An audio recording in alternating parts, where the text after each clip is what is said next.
You got it. Hi, everyone. Welcome. Um, that's okay. My name's Diane. I'm from the Park City Museum. Thanks for coming today. Couple things coming up. We do have a lecture next week as well with Grow the Flow. They're a group that is trying to preserve the Great Salt Lake. So feel free to come back for that one. And then we have 2 lectures in May. We're off in June. And then we will have 1 lecture in July, 1 in August, and then start up again with 2 in September. So that is our thing with that. We also have the home tour coming up this year. So if you are willing to volunteer, let me know. If you are just wanting to come, tickets will be on sale soon. If you are not a member and would like to be a member, please feel free to join. And you can join online and you can talk to me about it afterwards. I think that's it for announcements. Any other announcements? Don, Jaylee, anything? No? Okay. So Chris Merritt has been a professional archaeologist for over 20 years, working with the state of Utah for over 12 years, and is now the State Historic Preservation Office. He received a Ph.D. from the University of Montana, and he has worked in many Western states, focusing on the combination of history and archaeology to share new stories of the past. And I'm going to let Chris do his thing. Please note that if you have questions, we have to do it in the microphone. Otherwise, it doesn't pick up on the recording that we're doing tonight. So at the end, when Chris starts asking questions, I'm going to pass the microphone over to you so you can talk into the microphone. Okay? Thank you. And without further ado, Chris Merritt. All right. Thank you. Thank you, Diane. Sounds like the sound is working. I'm naturally loud, so I think that's good. And a round of applause for Diane and the Park City Museum. It takes a lot of work to do these. So with that intro, I'm just going to dive into it because the history of Fort Douglas is well over 160 years at this point. But before I do that, everyone raise your hand if you skied today. Now raise your hand if you've been to the Fort Douglas Military Museum. Yay! That was not what I expected to see. That's great. And so I work for the state of Utah. I'm a professional archaeologist. And as I was telling this gentleman up front, a lot of archaeologists focus on the deep past, Native American history before the arrival of Europeans. I've spent my career really focusing more on sort of that post-contact period. So I've done a lot of work on Chinese railroad workers, of which I've given a talk up here about. I've worked on Great Salt Lake historic sites, and Fort Douglas is one of those passions of mine. I'm not from Utah. I assume many of you also aren't from Utah, being in Park City. I'm from Michigan, but I grew up loving military history. And so when I started working for the state of Utah, I really became enraptured with Fort Douglas. It has such a unique history. It's one of our 14 national historic landmarks in Utah. So that means it's the creme de la creme. It's one of the most significant places in our state for its history. And within the next year and a half or so will be the end of active duty military at Fort Douglas. 160 year plus of having active duty military will be coming to an end when the Army Reserve moves out to a new facility at Camp Williams. And that property will likely shift hands to probably the University of Utah. Those negotiations are underway. But that's 160 plus years of deep, significant military history. And I have a lot of slides to go through. Who's been on my walking tour of Fort Douglas? Okay, a couple of you. Some of this is going to be regurgitation, but that's okay. Most of the people in here are new, and you guys probably forget it from the walk before, so that's cool. As I said, I've worked for the state now over 12 years. I'm from Michigan, so I'm from here. If you've met anybody from Michigan, I'm from Grand Rapids. My lovely wife, who's in the audience, she's here, so that's the reason I'm here. After graduating with my Ph.D., we came here to work, and I just love doing archaeology, and I love giving public talks. My title sounds weird. I'm the State Historic Preservation Officer. Each of the 50 states and 9 protectorates have a me. It's an officer that has been designated by the governor to run its state's preservation programs. I'm lucky. I'm the first archaeologist in the state of Utah to hold the title of officer. It's usually been an architectural historian, an architect, or a historian before me. So in Utah, 13,000 years of human history, feels pretty good to finally have an archaeologist. My wife hates this joke, but I've told her so many years is as an archaeologist, the older she gets, the more I love her. She doesn't like that joke the more I tell it. So what are we going to try to hit today? Well, by the end of this hour, I want you all to know a little bit of the military history here in Utah. I could give a full year of lectures on Fort Douglas military history and still not cover everything. It's such a rich history. I'm going to hit the high points for you. But I also want to help you understand how archaeology can intersect that history and how we can learn more by learning what's still underneath the ground. And if those of you who didn't raise your hand want to go see the Fort Douglas Military Museum, I really urge you to, because the facility is really cool. They just moved into a new museum just before COVID.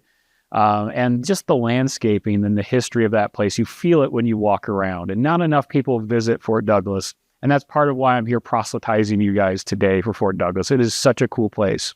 I usually do walking tours of Fort Douglas in Archaeology and Preservation Month, which is in May. And that's a really fun way for me to get people on the ground walking that space and understanding all those folks who walked there before us. So where are we at? So I'm pulling up a historic image. This is from 1893, bird's eye view of downtown Salt Lake City, a little less urbanized than I would say today. But you can see Capitol Hill is blank because we didn't have a state capitol yet in 1893. And then you see Fort Douglas way off by itself on the east bench of Salt Lake Valley. And you notice there's a lot of green space between the fort and the city. That was intentional. That's what you're seeing there is that line of 1300 East. That's the military reservation that sort of dictated the development of eastern Salt Lake Valley. So that's where you're at. So, you have Red Butte Canyon coming out right here in this little green spot, and then Parley's is about where I'm standing on this map. So just to orient you guys. So as you're coming down the hill after having a good powder day, just take a right onto Foothill. You'll run into Fort Douglas. So why is the Army in Utah? Does anyone want to take a stab at answering that question? They hit the nail on that head. They keep the Mormons in line. So we all know the story, 1847, the Church of Jesus Christ of Latter-day Saints arrived here in what became Utah Territory a year later when the United States annexed what is now Utah from Mexico. And the separation of church and state took a while. And the president and Congress really felt that there was too much influence of the LDS Church presidency and hierarchy on politics here in Utah. And so by the early 1850s, the president started installing non-Mormon governors. Well, he picked some choice ones right out the gate. There were some jerks that they picked. In particular, the gentleman that they picked for governor in 1855 was a staunch anti-polygamist and also staunch anti-Mormon. And so he was very, very strident in his beliefs and didn't make many friends. Well, it got so bad that he fled the state and told President Buchanan that the Mormons were in rebellion. And they were all going to just uprise and they were going to secede from the Union and all this stuff. It wasn't true. The guy had gotten into enough scuffles and fights and politics that he had basically been chased out of state, but not because anybody was in rebellion. But in 1857, President Buchanan dispatched a full third of the U.S. standing army to suppress the Mormon rebellion here in Utah Territory. This is well before the telegraph was constructed, so news was not flowing back and forth between Utah Territory and the East Coast. And so in that void of information, everybody thought the worst. And so an interesting fact, if you go ski Brighton, that's where Brigham Young, president of the LDS Church, actually got word when they were holding their July 4th celebrations in 1857, that the president had sent federal troops to Utah. And so they stopped the festivities to prepare. As you remember, the LDS folks that fled to Utah kind of got persecuted, murdered quite a bit back east. And so there was a significant distrust of the intention of the army. And so they moved into action of largely depopulating Salt Lake Valley, moving saints north or south, some as far as Montana and Canada, because they didn't know the intention of when the U.S. Army would arrive, what they would do. They buried the temple foundation, which was actually being made of red butte sandstone, so soldiers wouldn't defile it when they arrived. And then they moved into guerrilla tactics. And the whole point of the LDS militia here was to slow the army down. They knew there was no chance that they were going to be able to stop a 3,000-person army marching on the state of Utah, but they knew they could make it awful. And so as the infantry started moving across from Nebraska into Wyoming territory, they started getting harassed by far in the vanguard Mormon militia members who would ride behind the front lines, sneak into camps, cut all the reins off all the supply wagons, and chase the horses off, and then burn the supply wagons. Well, this was so effective that by the time the U.S. Army arrived at Fort Bridger, which is actually just outside a place called Fort Supply, that's where they expected to get in midwinter, 1857, resupply, and then march in all happy into Utah in spring of 58. Well, they rolled in, no supplies behind them. They rolled into Fort Supply, and it was cinders. The Mormon militia had burned it to the ground. And so they spent a very miserable winter in southern Wyoming. I don't know of a different winter in Wyoming than miserable, but unprepared, unprovisioned, it was brutal. And even General Johnston, this is sometimes called Johnston's War because of General Johnston, who was in charge of this detachment. He sent folks as far north as Montana to try to resupply with grains and cows. And oftentimes they'd reach these places like outside Missoula, and people were like, no, we hate the government more than the Mormons, so we're not helping you. And so by the time that the military moved into what we now know as Utah territory, down Echo Canyon, down I-80, they were not in a happy spirit. And the Mormon militia was doing everything in its power to make it awful. Now, at the end of the day, there was no shots fired, and there was no casualties in this war from a shooting war. Peace was brokered in spring of 1858 between Brigham Young and General Johnston. Like, we're not in uprising. We are still loyal members of the United States. Can you just not settle here in Salt Lake Valley? Because people are a little tense right now. And so General Johnston marched through downtown Salt Lake City, down what is now Redwood Road, all the way out to the west side of Utah Lake. But we still see a little bit of interesting history. 2 fatalities occurred in this. One, a sergeant died of a heart attack during a Mormon militia raid. Second guy was a Mormon militia guy in Echo Canyon that dared his brother, "You can't hit me," with his musket, and pinged him between the eyes. So that's Death's Rock up in Echo Canyon. That's that story. So what you don't do with guns, right? So Camp Floyd was established. So Floyd was the name of the camp that was established west of Utah Lake. So if you go down to Lehi and then you drive another half hour to 45 minutes west towards the West Desert, they established Camp Floyd. And this had anywhere between 2,500 and 3,000 U.S. Army infantry, artillery, and cavalry by 1859, 1860. It was in the middle of nowhere, but it was established to protect Overland Trail, so the main wagon route into Nevada and California territory, and also to keep an eye on the Mormons and also keep an eye on the Indians. It was kind of a dual duty. It was an awful location for a military post. It was dry. It was dusty. There was nothing really around it, and all the Mormon farmers charged the army arms and legs for cows. Like a cow cost $100 in 1860. And so the cost was really hard. And they built adobe houses out here. Has anyone ever been out to Camp Floyd State Park? A few of you? Awesome. It's a very small state park, but a very cool one. And that's the lasting legacy of this camp.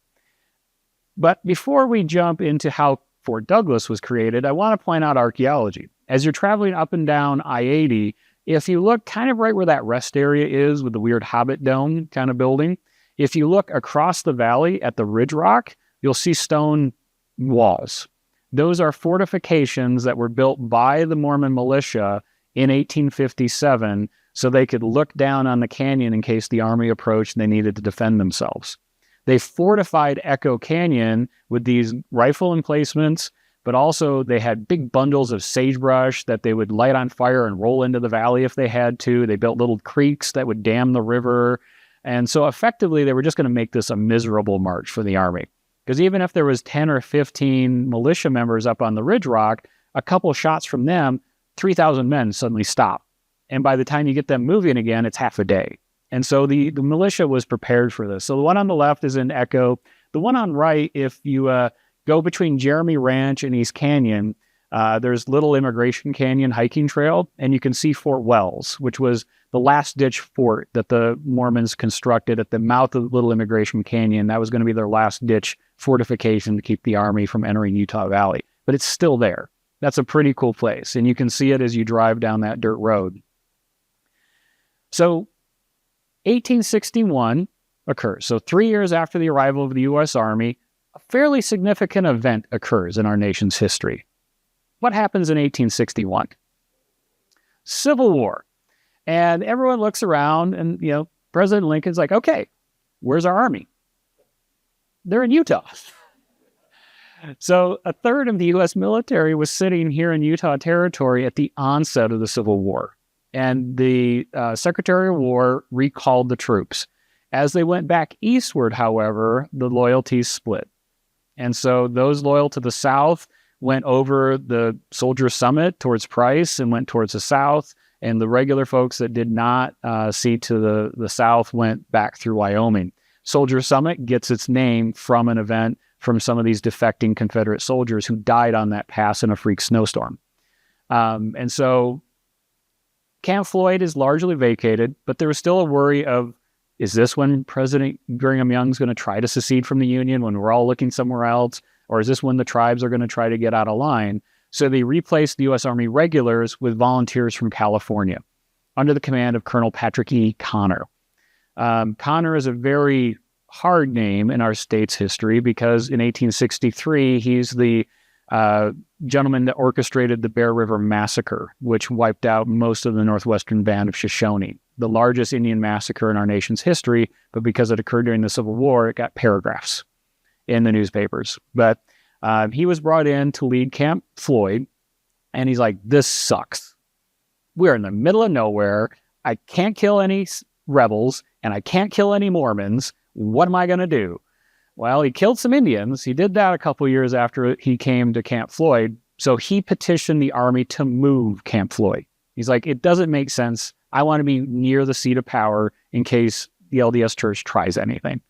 And so that's when we see the establishment of Camp Douglas in October 26 of 1862. And so from 1862 till today, there has been a U.S. Army presence at this facility, which is kind of cool to think about. And then this is a general land office map showing Camp Douglas. If you've ever visited Camp Douglas in the big parade ground, there's a flagpole. That flagpole has not moved since 1862. It's been replaced, but it has not moved its location. And that's the dead zero point of the Camp Douglas military reservation. A mile north, a mile south, a mile west, and a mile east was taken by eminent domain by the U.S. military, including Red Butte Creek for fresh water, all this nice grazing ground for the horses and cattle that the Army needed. And as you can see, right on the boundaries of Salt Lake City. It was an intentional choice just to be overlooking the valley. So the first period, so that 1862 until 1870, it was really a frontier post. That first winter of 1862, they lived in dugouts, little adobe tents, which we have found archaeologically. I don't have a good photo of it, so I'm not showing them because they're old photos, but you can still see adobe outlines of these tents, foundations underneath one of the streets. But it was a wrapped, adobe, wood frame, hard scrabble post life. And this is where those soldiers were mustered out of to go kill the Northwest Band of Shoshone. This is a photo on the left of the original barracks, which all faced westward, and the artillery pieces. And you can see even on the original post map from 1864, that's when this was drawn on the right, you can see the parade ground, that nice big oval in the center. You see the barracks around it, and then at the base, you'll see these little cannons drawn in. Who's heard the story that Connor pointed his cannons at the temple or Brigham Young's house? It's a good story. And physically, it was pointing the right direction. But Civil War era munitions were not going to make the 4-mile shot down to Brigham Young's house. But it makes a fun story. But this was that first iteration of a post. But very quickly after the Civil War ended, the Army continued to improve Fort Douglas because it offered an opportunity to have a central hub. This became the crossroads of military history in the Intermountain West. Fort Douglas is one of the largest military installations for the next 16 years because of its position here in Salt Lake Valley, access to the Union Pacific Railroad, the Southern Pacific Railroad, the Denver and Rio Grande Railroad. It made itself very strategic. And so we transitioned from these wood frame adobes to now a formal camp. If you go visit Fort Laramie or Fort Boise, some of these other Western camps, you're going to see similar architecture and you're going to see similar materials. This was when the Army built forts to last. And they moved from adobe and wood structures to sandstone, all quarried out of Red Butte. So as you go to a concert this summer, look up the hill and you'll see that red sandstone that they quarried for over 100 years to build what is Fort Douglas today. As part of that too, you see the photo on the left, the very fancy ladies, likely visiting an officer's wife and their families. Fort Douglas became integrated into the community. It was no longer this led by Connor who hated Mormon. Well, he hated everybody. He's an Irish guy, so I kind of get it because I'm Irish. Like, you just kind of hate everybody when you're Irish. But when he moved out, they replaced with U.S. Army regulars that were more mission-focused and also to integrate into the community. And so part of that was creating ornamental gardens and ponds. And there was a streetcar line that ran all the way from downtown Salt Lake City all the way into Fort Douglas. So you could go visit and the troops could go into town. It became part of the community during this period. And that's why you see the women here, in their fancy dress at Fort Douglas. This is now more typical of the architecture you'll see at Fort Douglas. That Red Butte sandstone, all quarried locally. And then these are the officers' duplexes on Officers Row. So this circular area just north of east of the parade ground. So it's a duplex meant for, commissioned officers like captains, lieutenants, and their families would be residing in these. But you see these Gothic finishes, the little nice dormers and the peaked roof there. This was all meant to make this post look beautiful, not industrial, right? This is the high end of when forts were made to be pretty. And to me, this is archaeology. When you look at these buildings close up, you can see different phases of construction. You can see different paint jobs. You can see all these things still on those buildings year and year after history. You can even see the chisel marks of the sandstone from when they built these in the 1870s. And so these things are just cool to go up and just touch because they're part of our history. By the early 20th century, I'm going to jump a chunk because I want to talk dirt archaeology for a while. And I could just, again, talk wax poetically for hours about the history of Fort Douglas. But the Spanish-American War in 1898, Fort Douglas became significant because it was a mustering out point for the 24th Infantry, which was a Buffalo Soldier infantry regiment that was based in Salt Lake City. They went and distinguished themselves with Teddy Roosevelt and the Rough Riders on San Juan Hill. The 24th and the 9th Cavalry out of Fort Duchesne over by Vernal, also another Buffalo Soldier regiment, distinguished themselves in the Spanish-American War. The 24th came back and then went to the Philippines to engage in the Philippine War for the next 2 years. After the 1900, Fort Douglas became the place. It was built up. From 1900 till 1920, we get additional structures built to lead us into World War I. There was a POW camp at Fort Douglas in World War I and World War II. This place became a permanent military installation that most of our men that trained in World War I and II from Idaho, parts of Nevada, Utah, parts of Wyoming, and even parts of Arizona came to Fort Douglas to be trained in basic and then be shipped to the theater. So Fort Douglas became the significant place. The other really cool thing, and I'm going to walk away just for a split second, is so you see the parade ground, you see the old officer circle. These are the barracks built in 1900 to about 1918. But right here, there's an isolated little wood, sandstone structure. It was a bakery when it was built in the 1870s.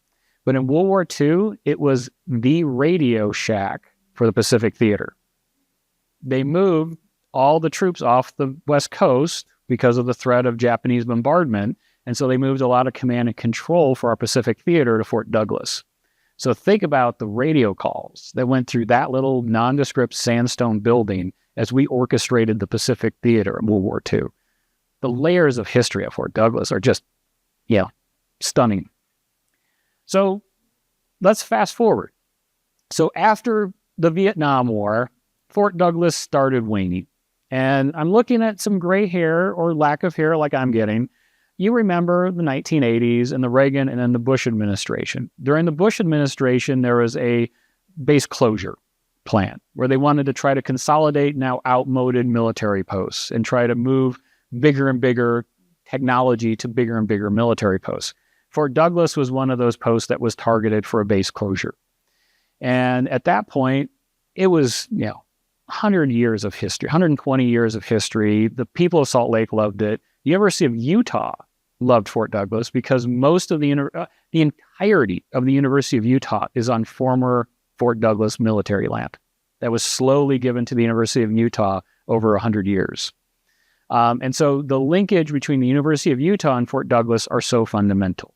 So as the plan went to closing Fort Douglas's military role, other than that one small section that still has Army Reserve today, the University of Utah raised their hand and said, we'd love the property to expand our footprint. And then also they agreed to maintain the structures, maintain the history, and repurpose them for academics. And so a lot of these structures, when you visit Fort Douglas today, have been repurposed into student housing, offices for like the American West Center, which is a history program at the U. And so a lot of this became part of the University of Utah's portfolio. The Post Theater, the chapel, those are rentable spaces now for events. And so Fort Douglas lives just in a new way in the 21st century. But all this changed in 1990 when this changed hands from the Department of Defense over to the University of Utah. It was listed as a National Register Historic Place and a landmark in the 70s, and then eventually to the University of Utah. But part of the transfer responsibility that the University of Utah agreed to was they were going to manage the facility as if they were a federal agency. And so they followed the same law that the Bureau of Land Management of the United States Forest Service when it comes to cultural resources, which maximizes input for preservation, which is really, really great. So this is sort of our swan song to the Fort Douglas as it originally was. This is a very early aerial shot of Fort Douglas. You can see the parade ground. You can see Officers Circle. You can see these 1900 barracks. This is the original post stable from the 1870s. They keep all the horses in there. There's another story. Redview Creek, the North Branch, came right through the stable, and they intentionally did that. So all the things that horses do would then go into all the Mormon farmers' fields downstream. Connor was a very spiteful man. And you can even see some of the remaining POW camp structures that actually serviced as the initial wave of student housing after World War II. And so this was kind of the last gasp. And so this research park right here, Redview Gardens right here, the University of Utah Health all over there, all this land has been repurposed. And so the University of Utah today kind of surrounds this little nugget that you all should explore. So let's talk archaeology. So before the Army divested of the property, they didn't do a ton of archaeology there. There wasn't a lot of compliance, what we call compliance work, because they weren't doing a lot of new construction or development. The post was kind of in its waning years in the 1980s. But by the time the University of Utah acquired it, they had agreed to do federal work. And so as we hosted the first Olympics here in Utah in 2002, the University of Utah is like, well, we're going to have to use Fort Douglas a lot for that. And so a lot of the student housing today that's up on the Fort Douglas property was built in 2000, 2001 to support the Olympics as Olympic Village. A lot of the buildings. So this is a tour of the athletes through Officers Circle. This played a fundamental role. There's still one of the Officers Circle buildings that the screen door still has a Secret Service sticker on it, that it was cleared. Again, layers of history, right? And as we look to the next Olympics in Utah, Fort Douglas is going to play another role in that. A lot of these facilities are going to be used again to support the athletes that are going to be coming to our state. But to do a lot of this improvement, the construction of student housing and then that white bridge that comes across Mario Capecchi, that was built for the Olympics as well. They had to do archaeology before they could construct it. And so one of the more interesting stories is the original bandstand. The bandstand that was there in 2000 was falling apart. It was in bad condition. It was built in 1940s, this version. And the archaeologists working up there convinced the University of Utah, like, why don't we get rid of the old bandstand, rebuild the original bandstand to its specification? Because this is the Army, and they're totally anal. Everything is drawn and measured and described. So we can just go get the blueprints. We can build it exactly. So they removed the old bandstand, and then they did excavations underneath where that bandstand. And they found the original footers for the bandstand, 1875 footers. But then underneath that, they even found, you can see these rectangles. This was the launderer's quarters from 1862, 1865. And so the adobe for the launderer's quarters from the establishment of Camp Douglas, when they built the nice 1870s formal structures, they leveled all the adobe, then put a bandstand on top of it. And so you can just see the bandstand foundations right on top of the house that launderers would have used to support the Army in the 1860s. There's the bandstand as reconstructed today. You can see they did a pretty good job of reconstructing that. So student housing. They had to build so much student housing that all of those sites had to be cleared by archaeologists, and they had to be monitored as they were being constructed. And through this monitoring, this is what an archaeology view looks like. But on the right, or on the top left, you see these hash marks. So that's where they dug a utility line, and it hit multiple structures and privies that were from that 1860s to 1880s periods. Fort Douglas did not have indoor plumbing until 1930s-ish. So that's a lot of pooping outdoors. And to an archaeologist, privies are great time capsules because, one, if somebody's eating cherries and they're swallowing the pits, we'll find them. But people hide stuff in the privies. You know, if you're on post, you're not supposed to be drinking. Where are you going to hide your booze? One place no one else is going to go look for it. So, you know, these sort of objects give us a lot of input into what that looks like. And so these excavations, they did big excavations through these building foundations and associated privies, outhouses, crappers, whatever word you'd like to use. These are some drawings from those reports. The one in the middle, I just love. It's a kidney and liver cure. So, guess what its contents were? Alcohol, mixed with some other chemicals. The one on the right is a Peruvian bitters, which was, again, an alcohol-based bitters that you would mix into other drinks or also just drink straight. So kind of what I would expect hidden inside privies, all right? A lot of alcohol that you're trying to get away from being caught. As we move past the Olympics, we move into just the ongoing day-to-day work of the University of Utah. And if you've ever been up into Research Park, on the left of the sandstone wall is University of Utah Mental Health Facility. On the right side, you kind of go downhill a little bit. That's like Osher, continuing education. Thousands of people see this wall every day and never know what it is. It's the last remaining piece of the rifle range at Fort Douglas. So this is the backstop. This is the 600-yard backstop for the rifles. So most of Research Park, for most of Fort Douglas's history, was target range.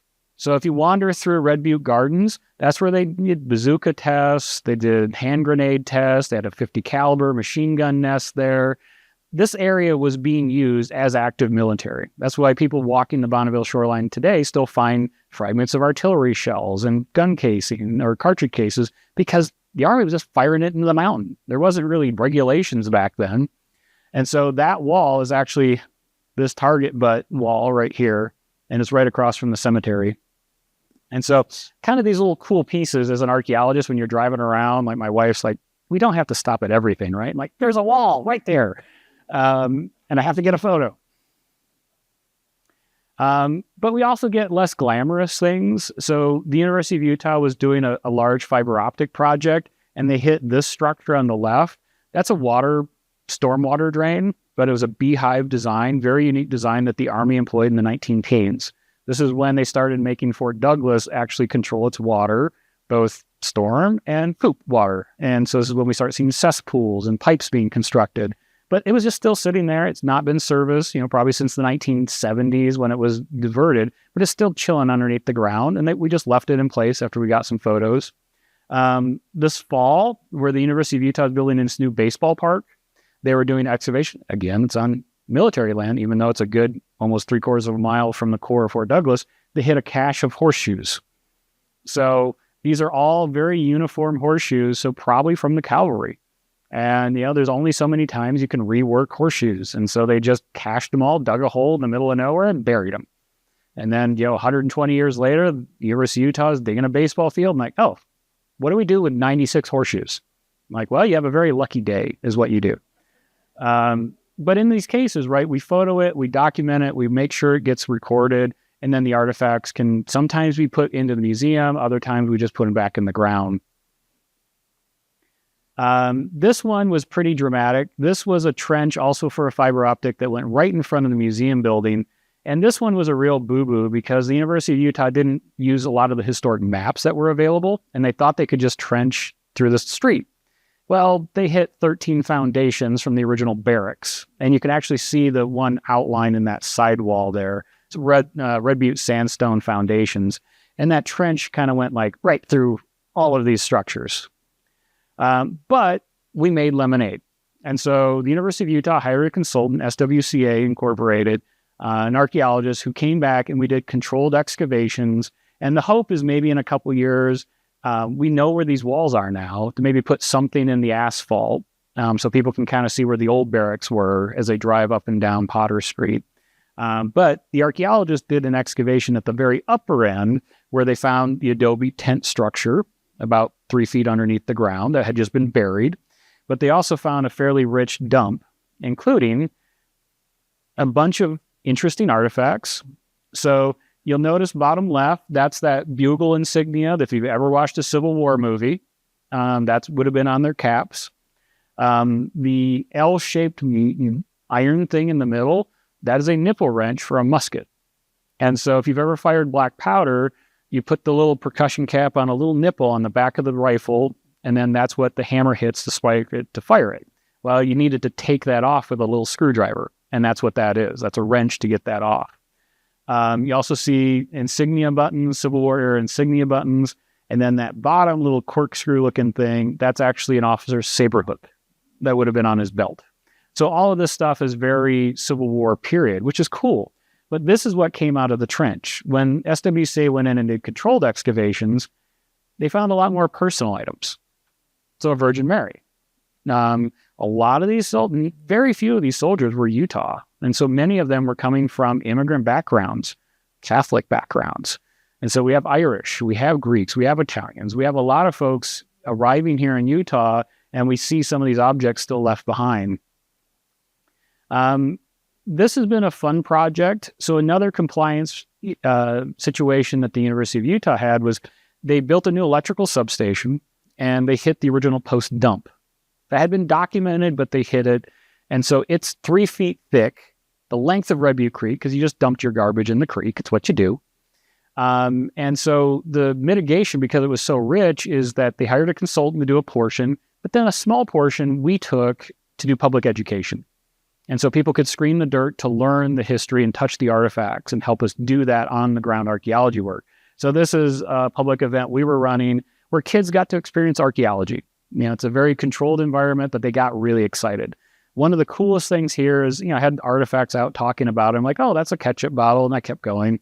And this must have been 12. He stopped me. He's like, I've never known ketchup came in glass. To me, that's a very empowering thing, right? That's the power of archaeology, is the next generation doesn't know the same things we take for granted. And archaeology has a way of telling us some lessons. Like, yeah, we use glass. It actually was probably better for the environment overall than plastic, but it's less producible. And so it was a fun moment to have that realization, like, oh yeah, this kid hasn't had that awkward thing at a diner trying to get ketchup out of a bottle like the rest of us. But so we went from the dirt, we screened all that dirt through our sifters, and then we sorted all the artifacts that came out of it. So glass, ceramics, metal, because this was the dump for 1880s to about 1920 from the artifacts. They were just taking it, some were being incinerated. Some of this was, yes, being mixed with the stuff coming out of latrines, but I didn't tell the kids that at the start. You tell them at the end when they're all filthy. But this gives us a really solid glimpse in understanding the life of day-to-day soldiers. So the military keeps meticulous records, but history is really on unit level officers, right? The day-to-day lives of that 20-year-old kid from Missouri who spent 4 years out here, we don't hear his story at all. We don't know, was he gambling? Was he getting booze on the side? Did he have some lady friends come and visit? Those stories don't show up in the history, but archaeology does show us those stories. So after we got everything sorted, then we cleaned it all in a laboratory environment, cataloged it all, and we start pulling some things together. So this is a champagne bottle. So this is 1880s, 1890s champagne bottle. You see the finish, which is the top of the wine bottle today, would have had foil, like a lead foil seal over it and a bale. On the right is this really cool olive oil bottle. And so this bottle was filled in California with fresh olive oil and brought here, big industrial size. So maybe that was coming from the cookhouse more than an enlisted man's trash. This was an interesting one. As we were processing the artifacts just 3 weeks ago, we identified this base, and it's a Bulgarian bottle that was apparently really popular. This was mineral water. And so this was imported from Bulgaria with mineral water in it. And so that was really a big rage in the late 19th, early 20th century was mineral water. You also need to remember, a couple minutes ago, I said they ran all the horse stuff through their drinking water. There's a reason you drink liquor and bottled water. It was less likely to make you sick. But I mean, that is an interesting artifact. This was a soldier making a purchase. This was not given to the soldier by the army. They had to make this purchase. And this is the first type of that bottle I've ever found imported from Bulgaria. On the left, we found fragments of that Peruvian bitters bottle, several of them. It was a fairly popular brand up there. I've dug a lot of sites in the American West. I've never found a Peruvian bitters bottle. But for some reason here at Fort Douglas, it was more popular. That tells me something about consumer choice, that whoever was consuming this at Fort Douglas was more interested in that versus the ones I saw in Montana or Nevada. The one on the right, perfume bottle. Likely not an enlisted man's, but I'm not going to make any judgment if it was. There's a lot of stinky men and a lot of space. But this is a reminder that Fort Douglas is not this big masculine post. There were women, wives, there was children at the same post. And so this likely could have come from an officer's house, that his wife was there and wanted beauty and perfume. We've actually found several perfume bottles, not many toys, which is surprising.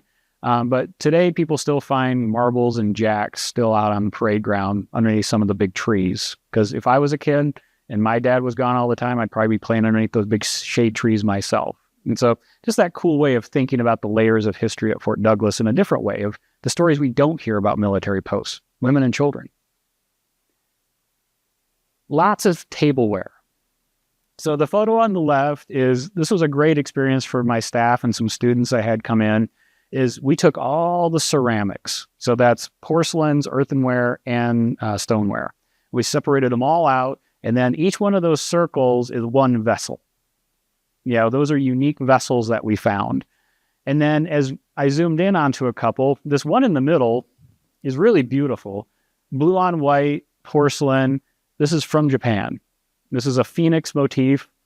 But this was intended for the European market. It's not a Japanese person's possession. They had different ceramics that they would use personally. This was targeting the American demographic. And so that likely, again, showing me something coming from the officer's house. You're not having this at mess hall with, 900 masculine dudes like clanking stuff together, maybe drunk. So this came from a house of some wealth. Another Japanese form in the upper right. That second one from the right is a QMC mark. That's the quartermaster. So those are the U.S. Army issued. That is the bulk of the ceramic. If you look at the far end of that table, all that white, that is just big, heavy, white ceramic.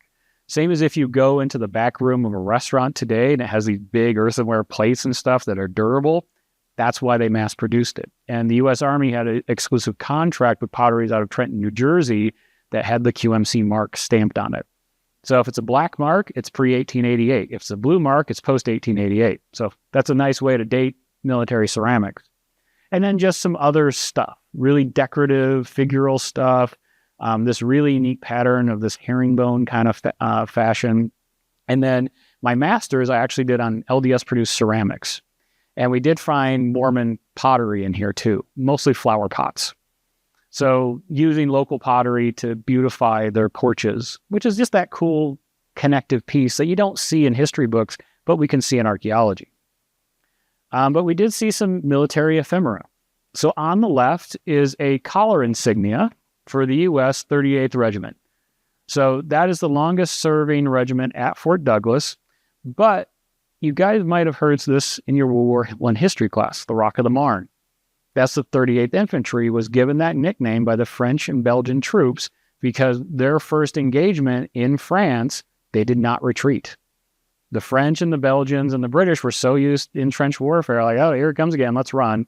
The 38th, nope, they held their ground. So they were nicknamed the Rock of the Marne for the Marne River.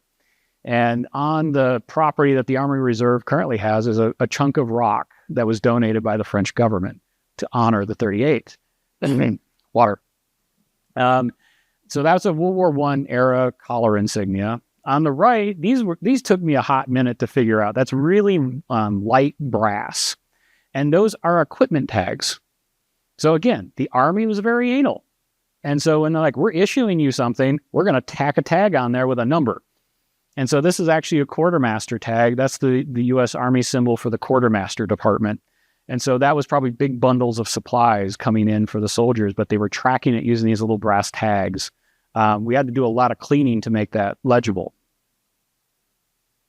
Then we saw the transition of military arms.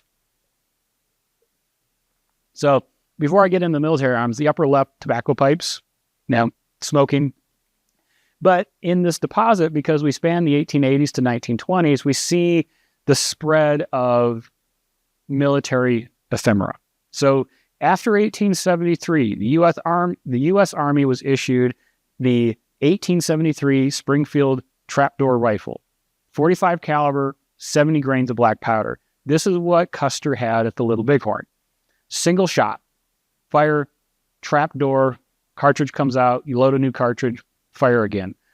Effective at half a mile. At a half a mile, a 45 caliber bullet has slowed down enough, it's stopping anything. But it had a weakness in the Little Bighorn fight. One shot versus bow and arrow, or the tribes actually had Winchester 11-round repeating rifles. So they were outgunned. But this is what the U.S. Army issue was from 1873 through the Spanish-American War. So 30 years of military arms, they were using basically the same single-shot rifle. As our troops started encountering this new global warfare, Spanish-American War, we're like, well, we don't need to worry about long-distance firing like in the Plains Indian Wars. We need something that can put more rounds quickly into action. And so we saw the arrival of the Model 1903 Springfield, which was a 30 caliber rifle, but the rounds were on a 5-round clip. So you could clip it in, fire, bolt action, fire, bolt action. So it wasn't a repeating rifle, but it was obviously a much faster reload and firing. And so you see the 45-70 cartridge at top, and you see the 30-06 cartridges on the bottom. And we found one actually with it, all 5 were still on the clip. Like the soldier had fired all the rounds, put them all back in the clip, and then chucked it in the trash. But it's cool to see that transition in arms, because our soldiers that went to World War I were using the same rifle, Springfield. They even were still using some old, trapdoors in World War I, because we hadn't really prepared for that kind of global warfare.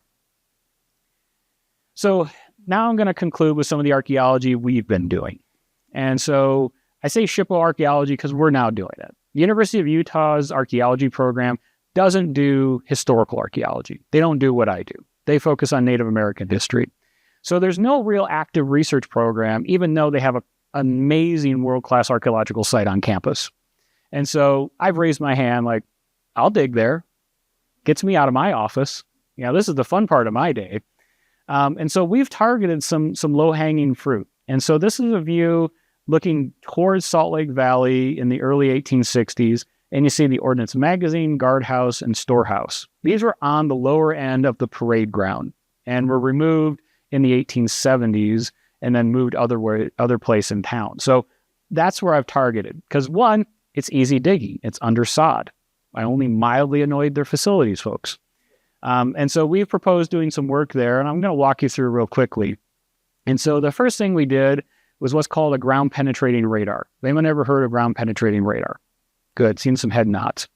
So it basically works as the same radar we'd use to track planes, but we just point it underground. And so that radar is being sent into the ground, and it can tell the difference between something hard, like a foundation, and just the natural background dirt. And so we ran with Cannon Heritage Consultants, which is a partner of ours. He's a private contractor. He does this work. And so he did the lower end of the parade ground. And this is all grassy field. And you can see this is like a textbook. This should be in a textbook result of what GPR can do. Those rectangles are building foundations of the ordnance and the magazine and both guardhouses. And I'll talk about the guardhouse real quick because I'm running out of time.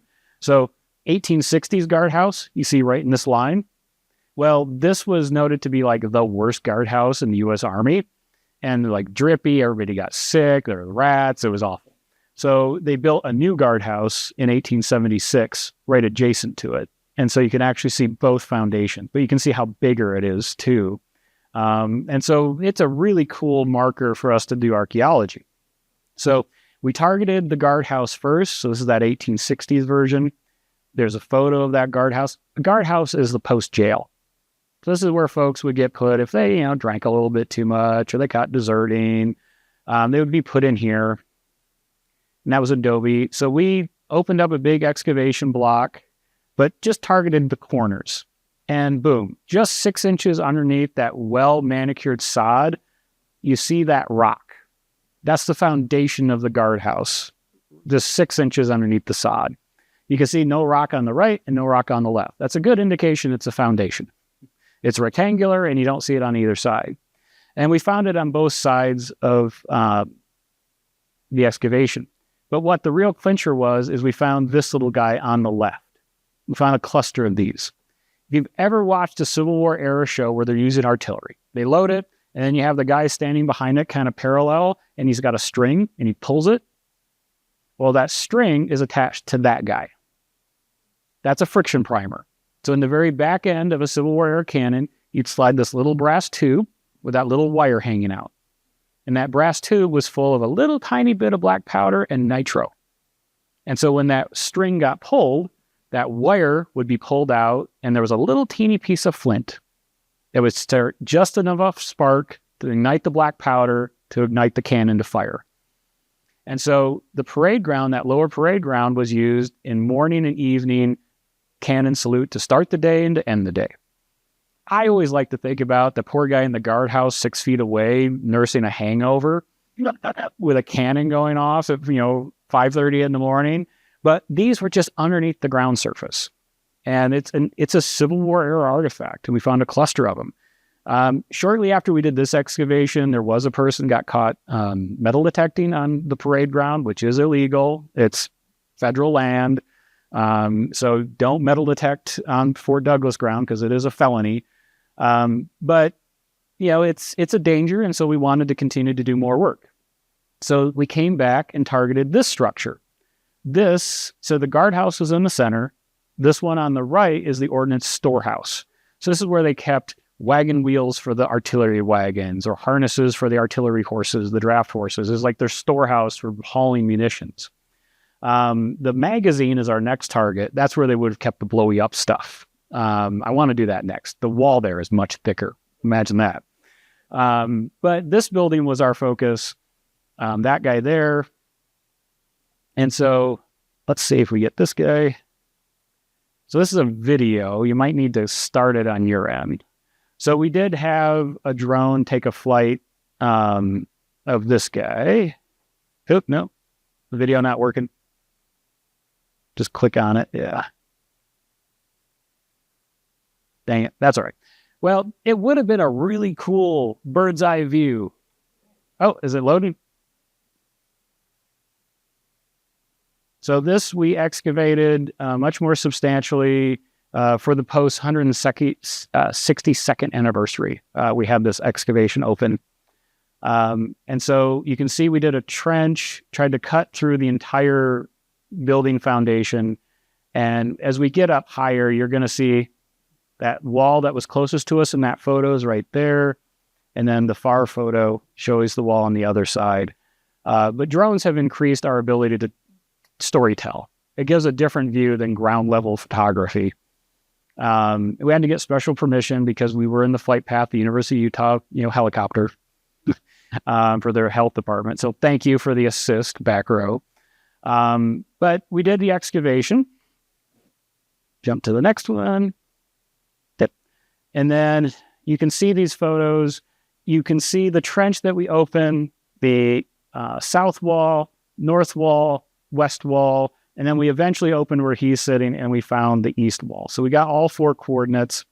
It does look, when they deconstructed this building, this wall got the worst of it. They look like they flattened it out to level the parade ground.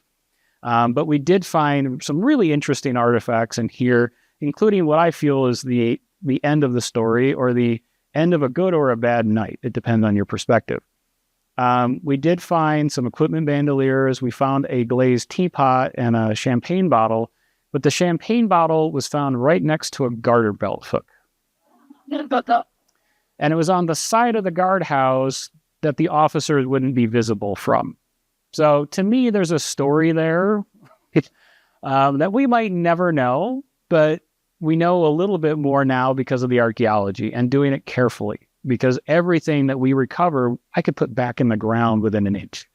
And so that helps me understand the context of telling that story, of finding all these different things together. And that's the problem with folks that metal detect, is they're digging for metal hits, but the glass, the ceramic, the other stuff in context around it, we've now lost that association. And so that's why, we discourage metal detecting, especially where it's illegal. But why does this all matter? The military has thousands upon thousands of pages of history, but it's about units, it's about movements, battles, officers. We have very little information on the day-to-day life of soldiers. What did they do for recreation? How did they practice their religion in a faraway land? What did that Catholic fella think of the LDS folks in the neighborhood? Those are the interesting stories to me from an archaeological perspective, is that personal connection. That 38th Regiment, was that before they mustered out to France? Did that soldier make it home? I won't know those stories and I don't know those ends, but it makes me think about it and allows me to tell you guys some fun stories about these people. That's the point of archaeology, is telling about the people. So I'll begin and end with this. If you have not been to the Fort Douglas Military Museum, please do it. It's a beautiful museum with lots of history that you can dive into more and more of these stories. And I do hope you go visit it. It's still in one of these 1870s barracks. It's been nicely repurposed into a museum space. It needs your love. Because it's on the University of Utah campus, not a lot of people even know it exists. But it's a great time to go down and visit it, especially this summer. When the campus is clean, there's parking everywhere. It's a great place to go visit. And so I'm giving a sales pitch because these are good folks doing good work, telling our state's military history. So thank you, guys.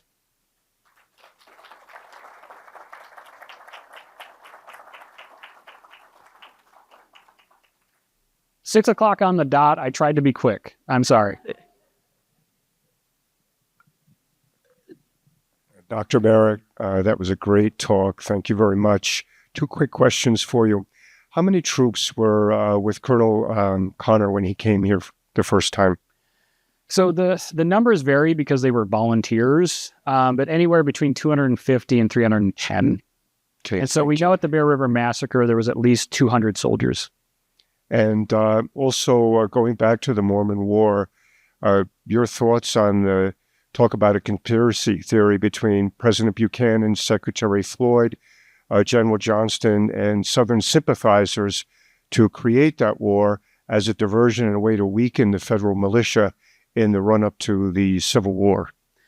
Yeah, that's an interesting one. I have not heard that particular discussion. I do know that, in the 1850s, long before the Civil War, there was that tension starting to brew between the North and the South and who's going to be in charge of what. Because Johnston did defect to the South. Yes. After he left Utah.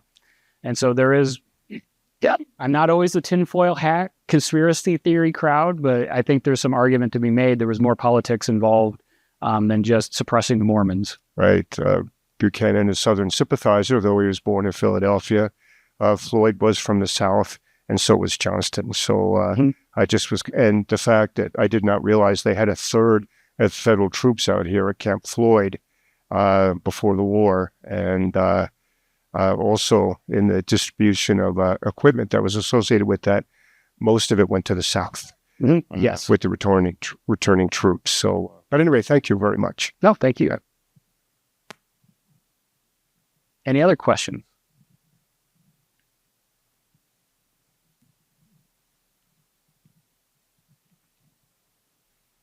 I was told in the past that Colonel Collins sent a lot of people into the mountains to prospect for minerals, and that a lot of his volunteers were former prospectors.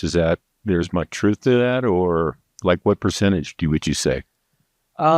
First part, yes, absolutely. A lot of the California volunteers were from mining or mercantile backgrounds. And so at this point in American history, if you were in California, you were a miner, right? You were maybe running a store one day and then someone yells gold and you're a miner the next day.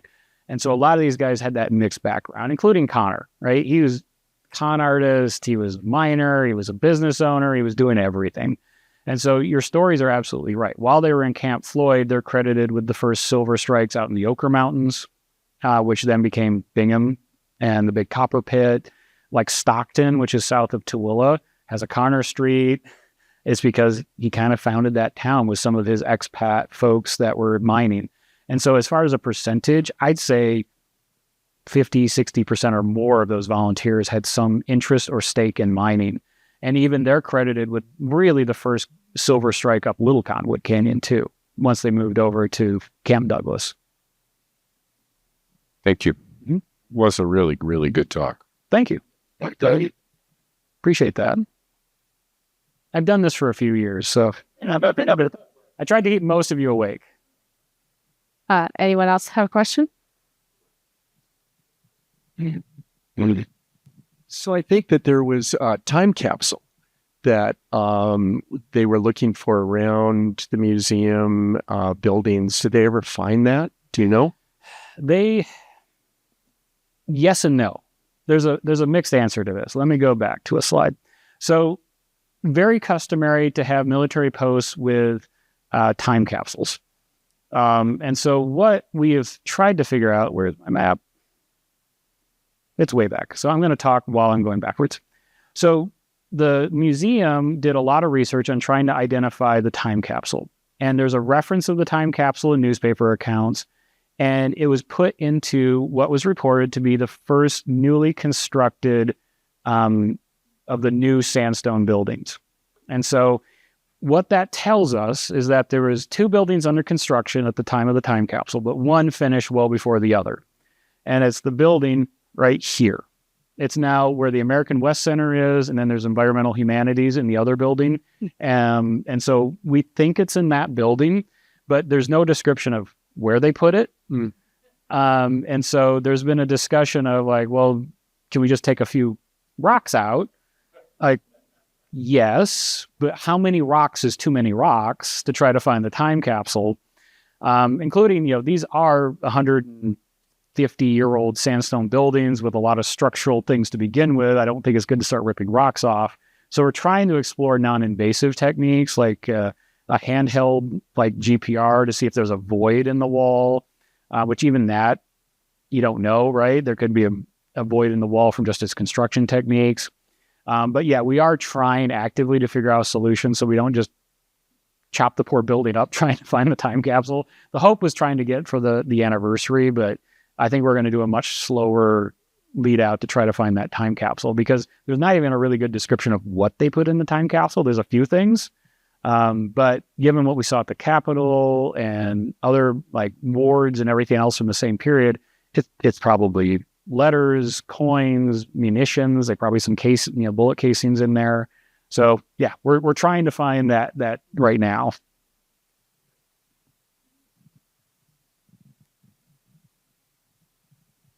Couple more back row questions. Good. And thank you guys for being such a great crew tonight. I appreciate that. I just had a question with the Browning brothers up in Ogden designing so many rifles and munitions that revolutionized the early 1900s. Did they do anything with the military in Fort Douglas testing those out, or were they just going back east to get contracts for those, or That's anti-Mormon sentiments with them? What was going on with them? Yeah, that's a good question. I don't know the answer to that. I would assume if they were wanting to try munitions out with the military, having the most local military post would make sense to do tests, but I don't know an answer to that one. But I will look into that. You stumped me. We can kick him out now. Since I'm in the back row, I guess I'm obligated to make a question here. You said something about the U.S. being worried, I think you said in the 1850s, and Brigham Young was up in Brighton. Mhm. Like Brighton Resort? What? Yeah. Was there a meeting? What? Yeah, was going there? So great question. So July 4th, 1857, Brigham Young was presiding over a 4th of July celebration up at Silver Lake. There was a huge resort there by the point of even 1857. And so he was up there with the masses to celebrate the 4th of July with picnics and band when a rider came in and like, the Army's coming to kill us all. And so that's that pivot point in state history.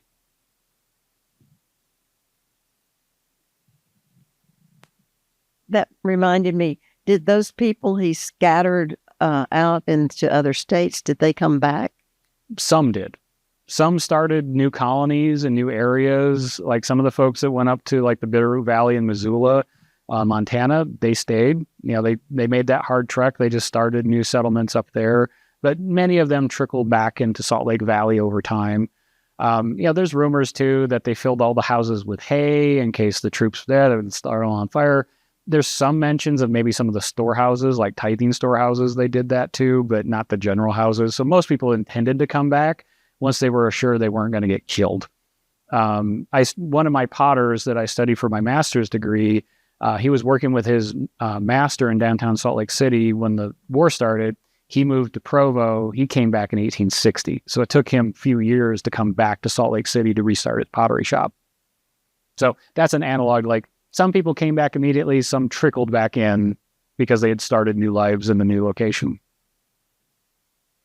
Good question. Thank you. One last question for me.